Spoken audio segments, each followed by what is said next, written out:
الحمد لله رب العالمين والصلاة والسلام على أشرف الأنبياء والمرسلين وبعد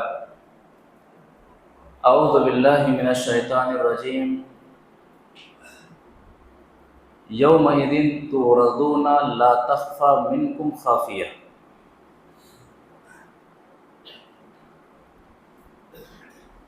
حدیث کے اندر قیامت کے دن لوگوں کی جو تقسیم ہوگی سزا اور جزا کے اعتبار سے، تو ایک لفظ آیا ہے الارض، اور ایک لفظ آتا ہے المناقشہ۔ لوگ انہی دونوں دائروں میں سے کسی ایک دائرے میں ہوں گے۔ الارض پیشی، ہمارے اعمال کی پیشی ہوگی، ٹھیک ہے ٹھیک ہے ٹھیک ہے۔ المناقشہ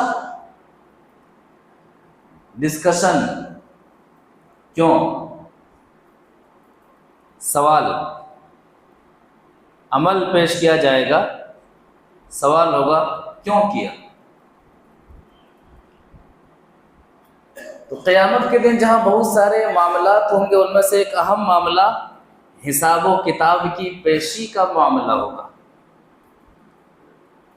اب ہمیں اپنے آپ کو، اپنے بارے میں ہمیں سوچنا ہے، غور کرنا ہے کہ ہماری زندگی کی تیاری کس دائرے میں ہو رہی ہے، الارض پیشی میں کہ ٹھیک ہے، یا پھر المناقشہ کیوں کیا ایسا عمل۔ حضرت عائشہ رضی اللہ تعالی عنہا نبی صلی اللہ علیہ وسلم سے سوال کرتی ہیں کہ اللہ تعالیٰ تو کہتا ہے کہ نامہ اعمال اگر دائیں ہاتھ میں مل جائے تو حساب آسان ہوگا، یہ مناقشہ کیسا ہے؟ ایک حدیث کے ذریعے سمجھتے ہیں۔ وعن عائشہ رضی اللہ تعالی عنہ قالت سمعت رسول اللہ صلی اللہ علیہ وسلم یقول من نوقش الحساب ہلک۔ قالت قلت یا رسول اللہ ان اللہ تبارک و تعالی یقول فاما من اوتی کتابہ بیمینہ فسوف یحاسب حسابا یسیرا قال انما ذلک الارض۔ رواہ الترمذی فی ابواب صفۃ القیامہ۔ ترمذی شریف کے اندر یہ حدیث موجود ہے، راویہ یہ حدیث حضرت عائشہ رضی اللہ تعالی عنہا ہے۔ وہ فرماتی ہیں کہ اللہ کے رسول صلی اللہ علیہ وسلم نے فرمایا من نوقش الحساب ہلک، قیامت کے دن حساب و کتاب کے معاملے میں جس کے ساتھ سختی کی جائے گی، کرید کر کے دیکھا جائے گا، ہر صفحات کو بغور دیکھا جائے گا، ہلک، وہ گیا، وہ ہلاک ہو گیا، وہ برباد ہو گیا۔ جن کے حساب و کتاب میں کوریدنے کا معاملہ ہوگا وہ ہلاک ہو جائے گا، وہ برباد ہو جائے گا۔ یہ جملہ حضرت عائشہ رضی اللہ تعالی عنہا کو سمجھ میں نہیں آتا ہے، ایک دلیل پیش کرتی ہیں، سورہ انشقاق آیت نمبر 7 اور 8 کو بطور دلیل پیش کرتی ہیں کہ اے نبی صلی اللہ علیہ وسلم، اللہ تبارک و تعالیٰ تو فرماتا ہے کہ فَأَمَّا مَنْ أُوتِيَ كِتَابَهُ بِيَمِينِهِ، کہ نامہ اعمال دایاں ہاتھ میں دیا جائے، فَسَوْفَ يُحَاسَبُ حِسَابًا يَسِيرًا، تو ان سے آسان حساب لیا جائے گا۔ اور آپ کہہ رہے ہیں کہ جن سے حساب لیا گیا وہ ہلاک ہو گیا۔ دونوں میں تو تعارض ہے، تعارض کا خاتمہ کیسے ہو؟ حدیث کا پہلا ٹکڑا یہ کہتا ہے کہ جن سے حساب لیا جائے گا وہ ہلاک ہو گیا، اور یہ دونوں آیتیں کہتی ہیں کہ جن سے حساب لیا جائے گا ان سے آسان حساب لیا جائے گا۔ عائشہ انما ذالک الارض، یہ تو پیشی ہوگی، آیت میں جس چیز کا تذکرہ ہے وہ پیشی کا تذکرہ ہے، چھوڑیے، جانے دیجیے، جانے دیجیے، یہ معاملہ ہے۔ اب یہ پیشی کیا ہے، پیشی کی صورت کیا ہوگی، عرض کی مثال کیا ہے، اس کو ایک حدیث سے سمجھتے ہیں۔ وعن صفوان بن محرز المازنی قال بینما انا امشی مع ابن عمر آخذ بیدی اذ ارد رجل فقال كيف سمعت النبي صلى الله عليه وسلم يقول في النجوى قال سمعت النبي صلى الله عليه وسلم يقول إن الله يبني المؤمن فيضع عليه كنفه ويستره فيقول أتعرف ذنب كذا أتعرف ذنب كذا فيقول نعم أي ربي حتى إذا قرره بذنوبه ورأى في نفسه أنه هلك قال سترتها عليك في الدنيا وأنا أغفرها لك اليوم فیؤتی کتاب حسناتی واما الکافر والمنافقون فیقول الاشہاد هؤلاء الذین کذبوا علی ربهم الا لعنۃ اللہ علی الظالمین رواہ البخاری فی کتاب المظالم. بخاری شریف کے اندر یہ حدیث موجود ہے. راوی حدیث حضرت صفوان بن محرز المازنی، وہ کہتے ہیں کہ میں صحابی رسول حضرت عبداللہ بن عمر رضی اللہ تعالی عنہ کا ہاتھ پکڑ کر کے چل رہا تھا. ایک شخص آتے ہیں، کہتے ہیں صحابی رسول اے عبداللہ بن عمر کیف سمعت النبی صلی اللہ علیہ وسلم یقول فی النجوى، سرگوشی کے بارے میں ایک حدیث آپ نے سنی ہے کہ قیامت کے دن اللہ تعالیٰ سرگوشی کرے گا، کانا پھوسی کا معاملہ، بندے کو لوگوں سے ہٹا، تمام لوگوں سے الگ کر کے بندے سے اللہ تبارک و تعالیٰ آہستہ آہستہ باتیں کرے گا، سرگوشی کرے گا. اس حدیث کے بارے میں آپ کیا کہتے ہیں؟ آپ کے تعلق سے میں نے سنی کہ آپ اس حدیث کو بیان کرتے. کہا سمعت النبی صلی اللہ علیہ وسلم یقول، میں نے نبی صلی اللہ علیہ وسلم کو فرماتے ہوئے سنا کہ سرگوشی کی کیفیت یہ ہوگی ان اللہ یدنی المؤمن، اللہ تعالیٰ قیامت کے دن بندہ مومن کو، کسی بندہ مومن کو قریب کرے گا. فیضع علیہ کنفہ ویسترہ، اور اس پر پردہ ڈال دے گا، لوگوں سے اللہ تبارک و تعالیٰ چھپا دے گا، اور اس بندے اور رب کے درمیان سرگوشی کا معاملہ ہوگا، بات چیت کا معاملہ ہوگا. اب تمام لوگوں سے الگ کر کے اس بندے سے اللہ تعالیٰ پوچھے گا اتعرف ذنب کذا اتعرف ذنب کذا، فلاں گناہ تجھے یاد ہے، فلاں گناہ تجھے یاد ہے، فلاں جرم تجھے یاد ہے. وہ اقرار کرتا چلا جائے گا، ہاں فلاں گناہ مجھے یاد ہے، اس کو میں نے کیا ہے، میں جانتا ہوں، تو جانتا ہے. لوگ نہیں جانتے تھے. الگ کر کے اللہ تبارک و تعالیٰ ہر گناہ کے بارے میں سوال کرے گا، ہر گناہ کا وہ بندہ اقرار کرے گا، ہاں میں نے کیا، یہاں تک کہ اب اس بندے کو یقین ہو جائے گا، یہاں تک کہ اس بندے کو یقین ہو جائے گا کہ وہ رأى فی نفسہ انہ ہلک. جب گناہوں کا اقرار کر لے گا تو دل ہی دل میں کہے گا اب تو گیا، سب گناہ کا میں نے اقرار کر لیا ہے، اب تو گیا کام سے، اب بربادی مقدر ہے، اب تو یہاں پر کامیابی ممکن، اس لیے کہ ان گناہوں کے بارے میں سوال کیا گیا ہے جو گناہ دنیا میں چھپا دیے گئے تھے، جن گناہوں کو اللہ تبارک و تعالیٰ نے دنیا میں واضح نہیں کیا تھا، ظاہر نہیں کیا تھا. اچانک اللہ تعالیٰ کہے گا سترتها علیک فی الدنیا وانا اغفرها لک اليوم، دنیا میں ہم نے تیرے ان جرائم کو چھپا دیا تھا اور آج بھی چھپا رہا ہوں، آج بھی بخش دے رہا ہوں، کسی کو پتہ نہیں. اس طرح سے دنیا میں تمہارے گناہوں کے بارے میں کسی کو علم نہیں تھا. سنو، ان گناہوں پر آج بھی میں پردہ ڈال رہا ہوں اور میں معاف کر رہا ہوں، میں تمہیں بخش رہا ہوں، میں تمہیں بخش دے رہا ہوں. فیؤتی کتاب حسناتی، نامہ اعمال ان کے داہنے ہاتھ میں دے دیا جائے گا، ان کے داہنے ہاتھ میں نامہ اعمال دے دیا جائے گا. بھلی باتوں کہ مومن گناہگار کا معاملہ ایسا ہوگا.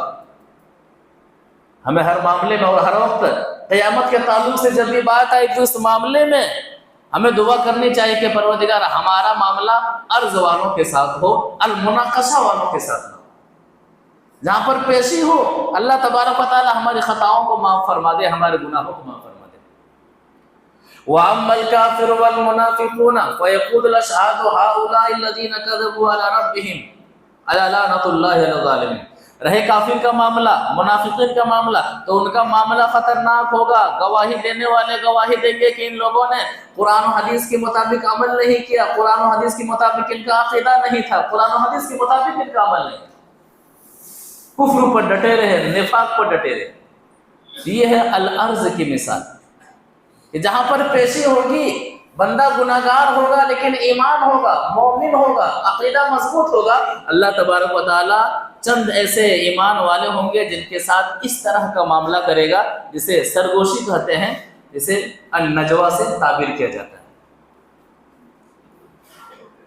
دوسرا معاملہ المناقشہ، حساب و کتاب کا معاملہ۔ ایسا کیوں کیا؟ زندگی کی پائی پائی کا حساب دینا پڑے گا۔ جس دن سارے کے سارے راز کھول دیے جائیں گے، سارا کا سارا بھید کھول دیا جائے گا۔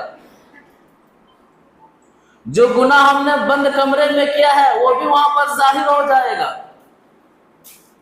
جو گناہ ہم نے لوگوں سے چھپ کر کے کیا ہے وہ بھی وہاں پر ظاہر ہو جائے گا، جو گناہ اور جو خطائیں ہم سے رات کے اندھیرے میں ہوئی ہیں وہ بھی وہاں پر ظاہر ہو جائیں گی۔ قرآن بھرا پڑا ہے اس دن سے ڈرو۔ مناقشہ کا معاملہ بڑا خطرناک معاملہ ہوگا، اس دن سے ڈرو اور اس دن کے لیے تیاری کرو۔ بندہ مومن کو، ایمان والے کو جا بجا یہ واضح کیا گیا ہے، بتایا گیا ہے۔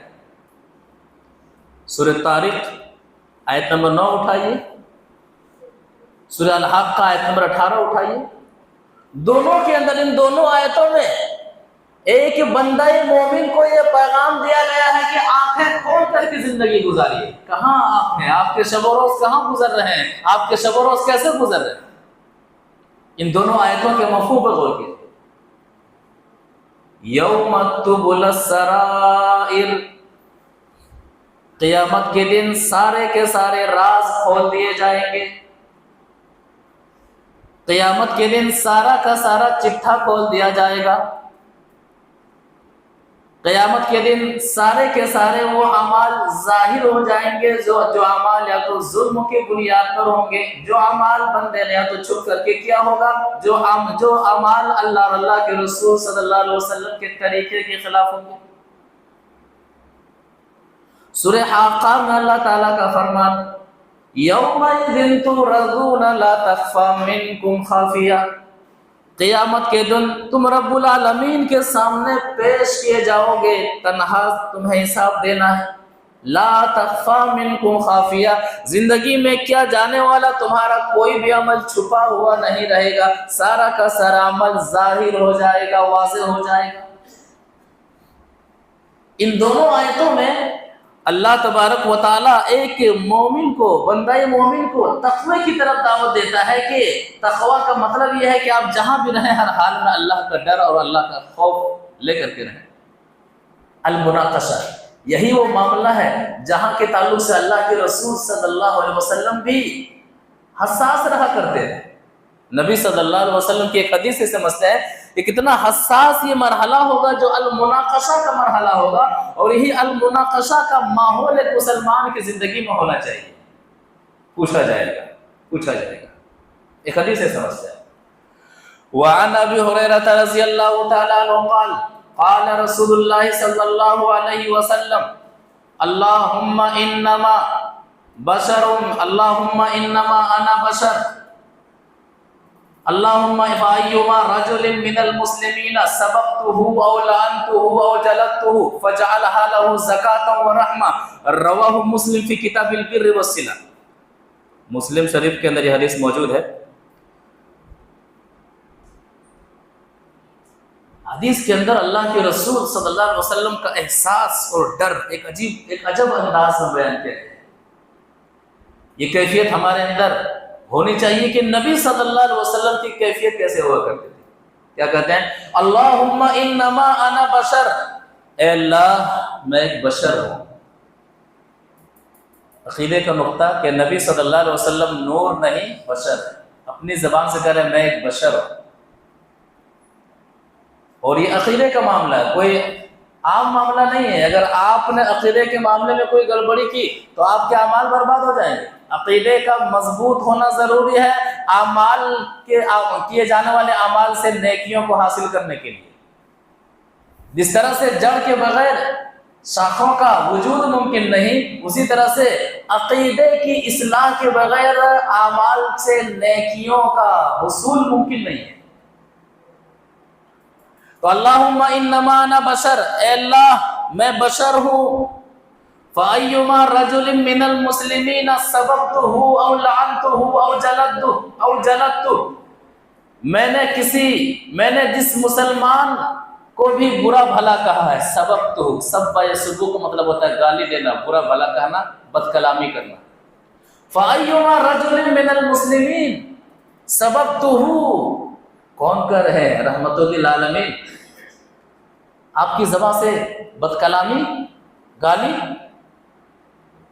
ایسے حالات میں جہاں پر آپ مکے میں ہیں، مشکل حالات میں ہیں، آپ کو مارا جا رہا ہے، آپ کے اوپر اونٹ کی اوجری رکھ دی جاتی ہے، نبی صلی اللہ علیہ وسلم اپنا سر اٹھا نہیں پاتے ہیں، آپ صبح نکلتے ہیں اور جو شام کو آتے ہیں تو آپ کا کپڑا پھٹا ہوا رہتا ہے، آپ کا بدن زخمی ہوتا ہے. حضرت خدیجہ رضی اللہ تعالی عنہا آپ کا علاج کرتی ہیں. وہاں پر بھی معاملہ کیا تھا؟ اللہم اہد قومی فإنہم لا یعلمون، میری قوم کو ہدایت دے لو، مجھے جانتے نہیں.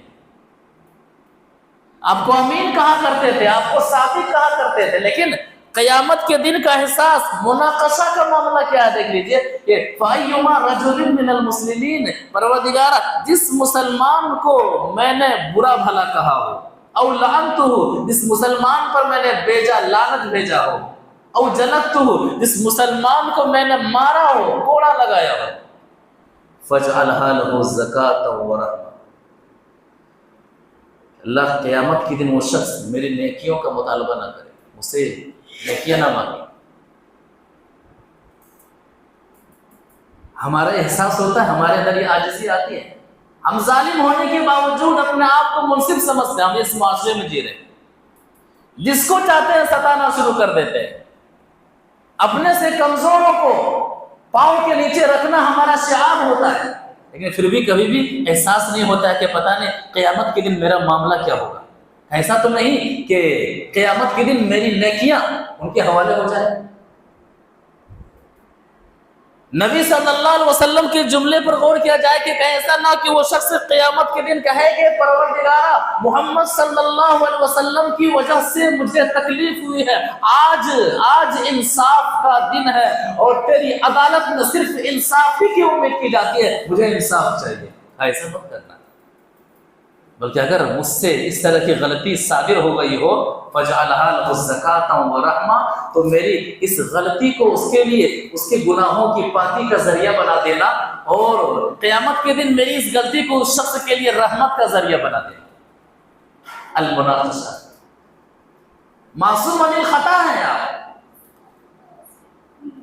امام الانبیاء ہیں آپ، خالق کے بعد مخلوق میں کسی کا درجہ ہے تو صرف اور صرف محمد صلی اللہ علیہ وسلم کا درجہ ہے. اس شخصیت کا یہ حال ہے کہ اگر میں نے کسی کو ستایا ہے تو میرے ستانے کو اس بندے کے لیے تو پاکی کا ذریعہ بنا دے، رحمت کا ذریعہ بنا دے، کل آ کر کے مجھ سے نیکی نہ طلب کرے، نیکی نہ مانگے. المناقشہ، اس زون میں، اس دائرے میں ہمیشہ ہم سب کو رہنا ہے. یہ معاشرہ، ہم جس معاشرے میں جی رہے ہیں یہ ظالم معاشرہ ہے، مسلم معاشرہ ہے، لیکن ایک مسلمان ظالم ہے، ظلم کرتا ہے، کبھی زبانی ظلم کرتا ہے، کبھی ہاتھ کے ذریعے سے ظلم کرتا ہے، کبھی پاؤں کے ذریعے سے ظلم کرتا ہے، کبھی مال کے اعتبار سے ظلم کرتا ہے، کبھی جائیداد کے اعتبار سے ظلم کرتا ہے، کبھی طاقت اور منصب کی بنیاد پر ظلم کرتا ہے. الا ماشاء اللہ، الا من رحم ربی، لوگ ہیں جنہیں ڈر ہوتا ہے، خوف ہوتا ہے. المناقشہ کے دائرے میں اپنے آپ کو رکھیں. ایک اور حدیث، وعن ابی ہریرہ رضی اللہ تعالی عنہ قال قال رسول اللہ صلی اللہ علیہ وسلم لَتُؤَدُّنَّ الْحُقُوقُ إِلَىٰ أَهْلِهَا حَتَّى يُقَادَ لِلشَّاةِ الْجَلْحَاءِ مِنَ الشَّاةِ الْقَرْنَاءِ رواہ الترمذی فی ابواب صفۃ القیامہ. ترمذی شریف کے اندر یہ حدیث موجود ہے. راوی حدیث حضرت ابو ہریرہ رضی اللہ تعالی عنہ ہے. وہ فرماتے ہیں کہ اللہ کے رسول صلی اللہ علیہ وسلم نے فرمایا لَتُؤَدُّنَّ الْحُقُوقُ إِلَىٰ أَهْلِهَا. کیوں کیا ایسا کام؟ کیوں کیا ایسا عمل؟ کیوں کیا؟ لَتُؤَدُّنَّ الْحُقُوقُ إِلَىٰ أَهْلِهَا. دنیا میں اگر آپ نے کسی کا حق دبایا ہے تو وہ حق قیامت کے دن تم سے ضرور لیا جائے گا. سوال کیا جائے گا کیوں لیا، کیوں ایسا کیا، میری نعمت کا استعمال غلط طریقے سے کیوں کیا. معاملہ کیا ہوگا؟ لَتُؤَدُّنَّ الْحُقُوقُ إِلَىٰ أَهْلِهَا، کہ دنیا والوں، دنیا میں اگر کسی نے کسی شخص کا حق لیا ہے تو ضرور اس شخص سے حق لیا جائے گا اور مظلوم کو حق دیا جائے گا۔ اور سمجھانے کے لیے نبی صلی اللہ علیہ وسلم نے ایک مثال دی کہ حَتَّى يُقَادَ لِلشَّاةِ الْجَلْحَاءِ مِنَ الشَّاةِ الْقَرْنَاءِ، دنیا کے اندر اگر سینگ والی بکری نے بغیر سینگ والی بکری کو مارا ہوگا، قیامت کے دن بغیر سینگ والی بکری کو سینگ دی جائے گی اور کہا جائے گا سینگ والی بکری سے اپنا بدلہ لے لے، اپنا بدلہ لے لے۔ نقطہ کیا ہے؟ نقطہ یہ ہے کہ قیامت کے دن مظلوم کو حق حاصل کرنے کا پورا پاور دیا جائے گا، مظلوم کو حق حاصل کرنے کا پورا پاور دیا جائے گا۔ ظالم کو وہاں ایک بھی نہیں چلے گی، رب کی عدالت میں نہ وہاں پر منصب کو دیکھا جائے گا، نہ وہاں پر کسی کا امیج دیکھا جائے گا، نہ وہاں پر کسی کی وکالت سنی جائے گی، نہ وہاں پر کسی کی رشوت لی جائے، کسی سے رشوت لی جائے گی۔ مظلوم کو اپنا حق حاصل کرنے کا پورا حق انہیں دیا جائے گا، پورا کا پورا پاور انہیں ادا ہوگا۔ ایک حدیث کے اندر اللہ کے رسول صلی اللہ علیہ وسلم نے 5 چیزوں کا تذکرہ کیا۔ المناقشہ، ایسا کیوں کیا اللہ، انہوں نے ایسا میرے ساتھ ایسا کیا۔ اور غور کرنے والی بات ہے کہ 5 چیزوں کا تعلق اللہ کے بندوں سے، اللہ کے بندوں سے۔ کتنا اہم معاملہ ہے۔ اور حدیث میں یہ درشایا گیا ہے، یہ بتایا گیا ہے کہ آدمی نمازی ہوگا، پکا نمازی ہوگا، آدمی حاجی ہوگا، آدمی زکاتی ہوگا، آدمی روزے کا پابند ہوگا، لیکن جہنم میں جائے گا۔ اور ایسا نہیں ہوگا کہ ان کی جو عبادتیں ہوں گی طریقے رسول کے خلاف عبادتیں ہوں گی، نہیں، یہ بات کی جا رہی ہے حدیث سے، میں جو بات کی جا رہی ہے یہ ان لوگوں کی عبادتوں کے تعلق سے بات کی جا رہی ہے جن کی عبادتیں اللہ کے رسول صلی اللہ علیہ وسلم کے طریقے کے مطابق ہوں گی، اس کے باوجود بھی وہ جہنم میں جائیں گے،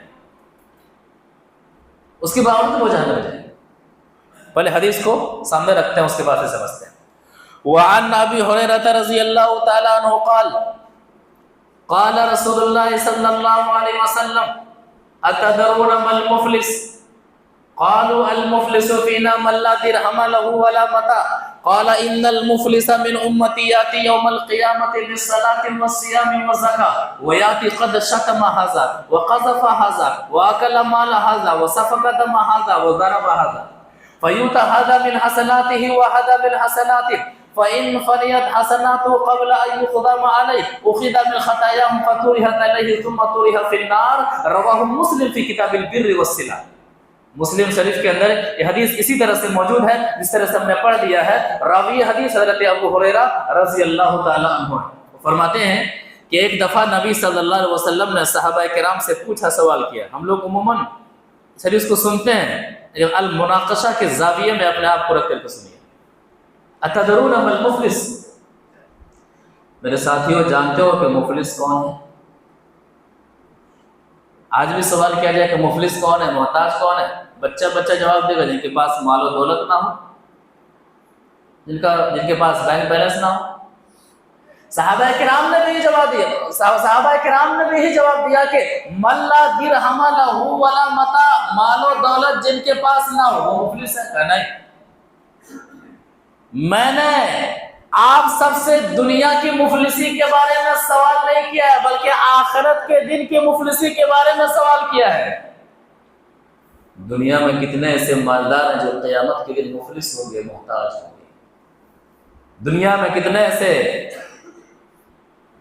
عہدے اور منصب والے ہیں اور بڑی طاقتیں اور قوتیں رکھنے والے ہوں گے جو قیامت کے دن پائی کے لیے ترسیں گے، ایک ایک نیکی کے لیے ترسیں گے۔ کہا اس دن کے بارے میں نے سوال کیا۔ اس کے بعد سے نبی صلی اللہ علیہ وسلم فرماتے ہیں ان المفلس من امتی، میری امت کا مفلس۔ یہ جو عربی میں نبی صلی اللہ علیہ وسلم اضافت کے ساتھ مفلس کی تعریف بتا رہے ہیں، یہ بہت خطرناک معاملہ ہے۔ صرف آپ مفلس کی تعریف نہیں بتا رہے ہیں، ان المفلس من امتی، میری امت کے مفلس کون ہوں گے یہ واضح کر رہے ہیں۔ یہ بہت خطرناک معاملہ ہے۔ خطرناک معاملہ اس لیے ہے کہ میری امت کے مفلس کا کہ جو بات نبی صلی اللہ علیہ وسلم بتا رہے ہیں، جو کام نبی صلی اللہ علیہ وسلم بتا رہے ہیں، وہ کام ہمارے پاس ہے، وہ اعمال ہمارے پاس ہیں۔ ان المفلس من امتی، میری امت کا مفلس کون ہے؟ میں یاتی یوم القیامت بالصلاۃ والصیام والزکاۃ، میری امت کا محتاج قیامت کے دن وہ شخص ہوگا جو نماز لے کر کے آئے گا، طریقہ رسول کے مطابق نماز لے کر کے آئے گا، طریقہ رسول کے مطابق روزہ لے کر کے آئے گا، طریقہ رسول کے مطابق زکوٰۃ لے کر کے آئے گا، علی ھذا القیاس، طریقہ رسول کے مطابق حج لے کر کے آئے گا، طریقہ رسول کے مطابق صدقات و خیرات لے کر کے آئے گا، طریقہ رسول کے مطابق اور دیگر نیکیاں لے کر کے آئے گا۔ جو بھی عمل ہوگا اللہ کے رسول صلی اللہ علیہ وسلم کے طریقے کے مطابق عمل ہوگا، خوش ہوگا تو اب تو جنت میں جانا ہی ہے یہ، کیونکہ جنت میں جانا شرط کیا ہے؟ ایمان اور عمل صالح، عمل کا پہاڑ، نیکیوں کا پہاڑ اسے نظر آئے گا۔ میری امت کا مفلس کہتے ہیں، نقطہ کیا ہے؟ نبی صلی اللہ علیہ وسلم کہیں کہ یہ میری امت کے مفلس ہیں، جن کے پاس شریعت کے مطابق روزے ہوں گے، نمازیں ہوں گی، صدقات و خیرات ہوں گے، حج ہوگا۔ کتنی عجیب بات ہے۔ نقطہ یہ بیان کیا گیا ہے کہ اگر صرف نماز پڑھ لے رہے ہیں اور مسجد کے باہر جو جی میں آیا وہ کیا، صبح ہو رہی ہے، شام ہو رہی ہے، عمر یوں ہی تمام ہو رہی ہے، اپنے آپ کو دھوکے میں من ڈالیے کہ میں تو نماز پڑھ ہی رہا ہوں، جنت مجھ سے کہاں سے چھوٹے گی۔ حدیث کرے کہ مفلس کے زمرے میں آ سکتے ہیں، محتاج کے زمرے میں آ سکتے ہیں۔ کیسے؟ ایسے یاتی یوم القیامت بصلاۃ وصیام وزکاۃ ویاتی قد شتم ھذا، ایک شخص آئے گا، مناقشہ، ایک شخص آئے گا، مظلوم آئے گا، پروردگارہ یہ جو نمازی صاحب ہیں، یہ جو حاجی صاحب ہیں، یہ جو زکاتی صاحب ہیں، یہ جو عہدے اور منصب والے دنیا میں تھے، اس شخص نے دنیا کے اندر مجھے گالی دی تھی،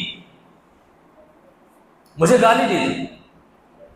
وقذف ھذا، اور ایک آئے گا، پروردگارہ اس شخص نے دنیا کے اندر مجھ پر الزام لگایا تھا، مجھ پر بہتان لگایا تھا، میں کمزور تھا، میں غم کھا کے رہ گیا، میں درد سہ کے رہ گیا، آج بدلے کا دن، بدلا چاہیے۔ وَأَكَلَ مَالَ ھَذَا، اس شخص نے میرا مال کھا گیا تھا، اس شخص نے میرا مال ہڑپ کر لیا تھا، میری جائیداد پر قبضہ کر لیا تھا، میری زمین پر قبضہ کر لیا تھا، میرے مال پر قبضہ کر لیا تھا۔ دنیا کے اندر میں کمزور تھا، بے بس تھا، لاچار تھا، مجبور تھا، غم پی کر کے رہ گیا، درد برداشت کر کے رہ گیا، آج تو بدلے کا دن ہے۔ وَسَفَكَ دَمَ ھَذَا، اس شخص نے دنیا کے اندر مجھ پر گولی چلائی تھی، میرا خون کیا تھا، اس شخص کی وجہ سے میری موت ہوئی ہے۔ وَضَرَبَ ھَذَا، دنیا کے اندر اس شخص نے مجھ پر ہاتھ اٹھایا تھا، مجھے تھپڑ مارا تھا، مجھے ستایا تھا، مجھے تکلیف دیا تھا۔ اب حدیث کا پہلا ٹکڑا دیکھیے، میری امت کا مفلس، نمازی، حاجی، زکاتی، روزہ رکھنے والے، لیکن کردار ایسا ہے، کیسا ہے؟ کردار ایسا ہے کہ زبان محفوظ نہیں ہے، ہاتھ محفوظ نہیں ہے، اعضاء و جوارح محفوظ نہیں ہے، کیا ہوگا انجام؟ فَيُؤْتَى هَذَا مِنْ حَسَنَاتِي وَهَذَا مِنْ حَسَنَاتِي، اب شکایت کرنے والے آتے رہیں گے، نماز کی نیکیاں، روزے کی نیکیاں، حج کی نیکیاں، زکوٰۃ کی نیکیاں وہاں پر جمع ہوں گی، نیکیوں کو اٹھا اٹھا کر کے شکایت کرنے والے کے حوالے، گالی دی تھی، لیجئے ان کی نیکیاں، برابر معاملہ، ستایا تھا، نیکیاں لیجئے، مال ہڑپ کیا تھا، نیکیاں لیجئے، مارا تھا، نیکیاں لیجئے، حساب برابر۔ وہاں پر بندے کو نیکی کے علاوہ اور کیا چاہیے؟ یہ اس موقع کی بات ہے جہاں پر ماں بیٹے کو کام نہیں آئے گی، بیٹا ماں کا کام نہ آئے گا، وہاں پر نیکیاں، مظلوم کو نیکیاں مل رہی ہیں۔ معاملہ کیا ہوگا؟ فَيُؤْتَى هَذَا مِنْ حَسَنَاتِي وَهَذَا مِنْ حَسَنَاتِي، یہ بدلے کی ایک شق ہے۔ نیکیاں اٹھا کر کے دے دی جائیں گی. فَإِنْ فَنِيَتْ حَسَنَاتُهُ قَبْلَ أَنْ يُقْدَمَ عَلَيْهِ, نماز, روزہ, حج, زکوٰۃ, صدقات و خیرات کی ساری نیکیاں ختم ہو جائیں گی. شکایت کرنے والے آتے ہی رہیں گے. اب کیا ہوگا؟ نیکیاں تو ہے نہیں, اب شکایت کرنے والے کے گناہوں کو اٹھا اٹھا کر کے اس کے سر پہ ڈال دیا جائے گا. حاجی صاحب ہے, زکاتی صاحب ہے, روزہ رکھنے والے صاحب. اخذ من خطاياهم فطرحت عليه ثم طرح في النار. چند لمحہ پہلے جو خوش تھا کہ میرے پاس نماز کی نیکیاں ہے, روزے کی نیکیاں ہے, حج کی نیکیاں ہے, زکوٰۃ کی نیکیاں ہے, صدقات و خیرات کی نیکیاں ہیں, چند لمحہ بعد بندوں کے ساتھ صحیح معاملہ نہ ہونے کی وجہ سے نیکیاں ختم ہو جائیں گی اور انہیں جہنم میں ڈال دیا جائے گا. المناقشہ. ایسا کیوں کیا؟ ایسا کیوں کیا؟ اب اس حدیث کو سامنے رکھ کر کے ذرا سوچیں, کتنے ایسے نمازی ہیں جو پہلی صف کے نمازی ہیں لیکن بھائی کے مال کو ہڑپ کیے ہوئے ہیں. پہلی صف کے نمازی ہیں لیکن غیبت, چغلی, الزام, بہتان سے پیچھے نہیں ہے. پہلی صف کے نمازی ہیں لیکن دوسروں کی زمین و جائیداد پر ناجائز طریقے سے قبضہ جمائے ہوئے ہیں. کیا ہم اہل حدیث ہیں؟ ہم تو نمازی ہیں. ہم نے فکس کر رکھا ہے کہ بس مزار پر جانا چھوڑ دیا, مسجد میں آ گیا ہے, اب اس کے بعد سے مسجد کے باہر جو چاہو کرو, صرف مزار تک نہیں جانا ہے. حدیث کہہ رہی مفلس ہو, حدیث کہہ رہی محتاج ہو, مفلس ہو. اگر ایسا کر رہے تو آپ مفلس ہیں. آپ حقوق اللہ ادا کر رہے ہیں لیکن بندوں کے ساتھ آپ کا معاملہ صحیح نہیں ہے, ساری نیکیاں برباد ہو جانے والی. کتنی ہماری مائیں اور بہنیں ہیں جو نمازی ہیں لیکن زبان محفوظ نہیں ہے. بلا وجہ کبھی ساس بہو پر برس پڑتی ہے, کبھی بہو ساس پر برس پڑتی ہے, کبھی نند بھابھی پر برس پڑتی ہے, کبھی بھابھی نند پر برس پڑتی ہے. چغلیاں, اس کی چغلیاں, اس کی چغلیاں, اس کے گھر کی, اس کے گھر کو لڑانا, اس کے گھر کو لڑانا. اچھا آپ کی بہو ایسی ہے, بہو آ گئی, اس کے باوجود بھی آپ کو کر کے کام کرنا پڑتا ہے. ارے جب سے میری بہو آئی ہے میں تو بستر ہی پہ سوئی رہتی ہوں, کام کرنا چاہتی ہوں لیکن میری بہو کرنے ہی نہیں دیتی. اب وہ چنگاری چھوڑ کے چلی جاتی ہے, بس چنگاری چھوڑ کے وہ چلی جاتی ہے. اب اس کے بعد جو گھر امن و سکون, چین و قرار میں تھا, اب وہ گھر جہنم نما بن جاتا ہے. دیکھو اس کی بیٹی کیسی ہے, دیکھو اس کی بہو کیسی ہے, دیکھو اس کی ساس کیسی, اسی میں دیکھو اس کی نند کیسی ہے, دیکھو اس کی بھابھی کیسی ہے. اللہ سے ڈریے, اللہ کا خوف ہے, اللہ کے خوف ہے. تہجد گزار ہیں, نمازی ہیں, صدقات و خیرات کرنے والی ہیں, لیکن کتنی ہماری مائیں اور بہنیں زبان محفوظ نہیں ہے, کردار محفوظ نہیں ہے, اخلاق شرعی اخلاق نہیں ہے.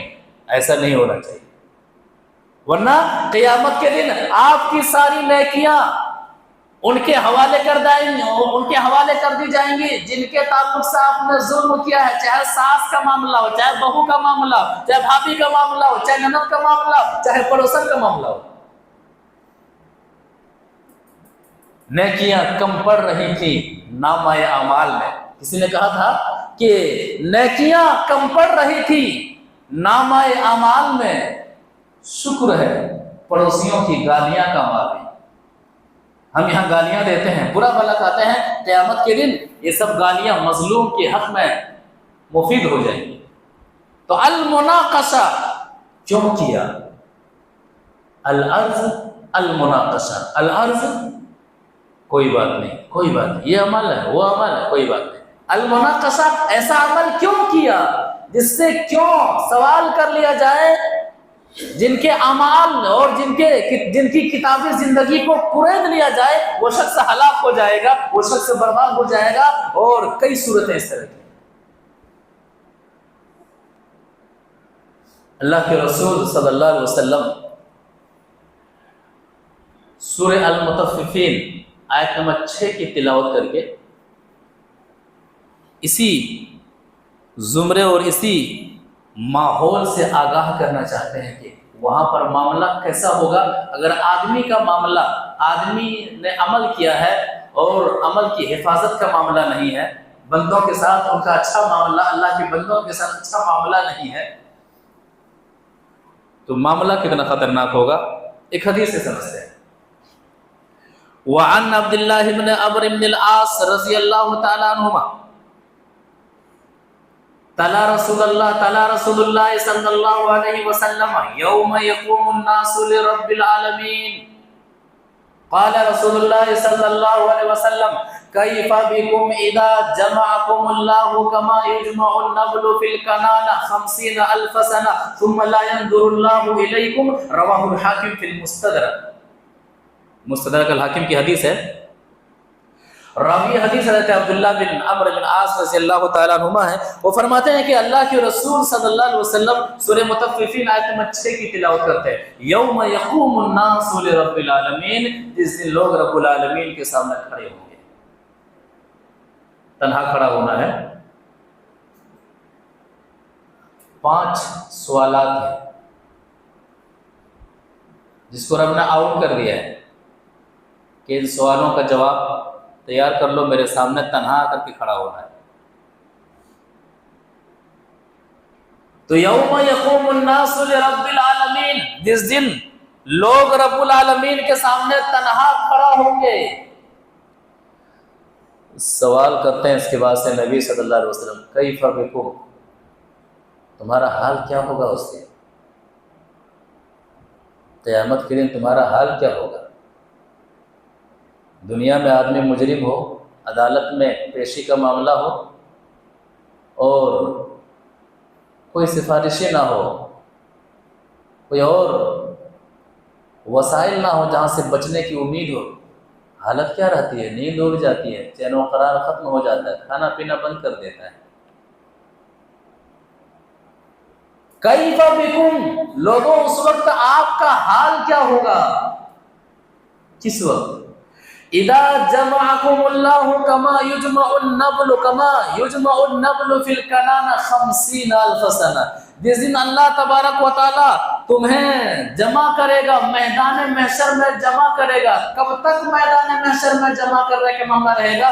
50,000 سال تک میدان محشر میں جمع کرے گا. 50,000 سنہ، ایک دن 2 دن، گتھم گتھا کا معاملہ ہوگا. کما یجمع النبل فی الکنانہ، مثال نبی صلی اللہ علیہ وسلم دے رہے کہ جس طرح سے تیروں کو ترکش میں جمع کیا جاتا ہے،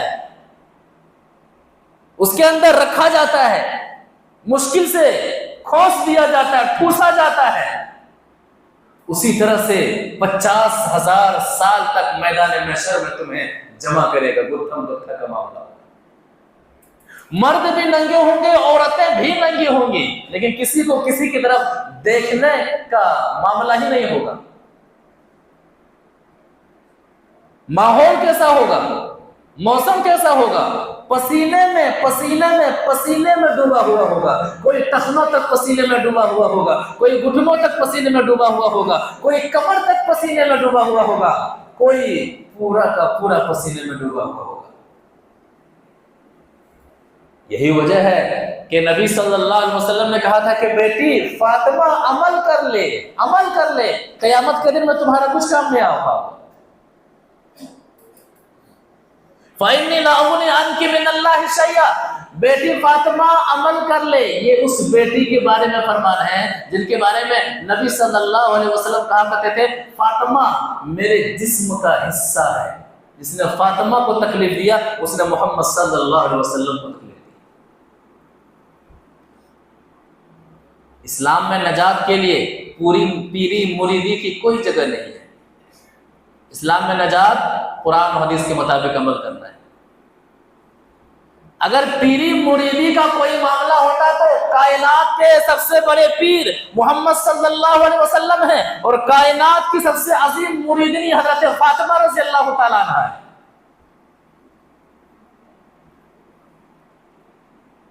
لیکن نبی صلی اللہ علیہ وسلم کریں کہ بیٹی عمل کیجئے، عمل کریں گے تو وہاں کامیابی ملے گی.